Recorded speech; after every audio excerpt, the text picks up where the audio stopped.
क्या आपने कभी सोचा है कि एक ट्रेन की कीमत कितनी होती होगी? आज के इस वीडियो में हम यही जानेंगे।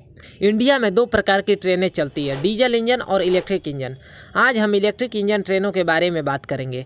और कोचेज की बात करें तो कोचेज भी दो प्रकार के होते हैं, आईसीएफ और एलबीएच। आईसीएफ यानी कि इंटीग्रल कोच फैक्ट्री और एलबीएच यानी कि लिंक हॉफमैन बूस कोच। अगर आप सिंपली समझे तो जो ब्लू कलर के कोचेज होते हैं उन्हें आईसीएफ कोच कहते हैं और जो रेड कलर के कोचेज होते हैं उन्हें एलएचबी कोच कहते हैं। अगर 22 आईसीएफ कोचेज ट्रेन की बात करें तो एक ट्रेन की कीमत लगभग 35 करोड़ रुपीज होती है और वहीं अगर 22 एलएचबी कोचेज ट्रेन की बात करें तो एक ट्रेन की कीमत लगभग 57 करोड़ रुपीज होती है। तो उम्मीद है आपको वीडियो समझ में आया होगा।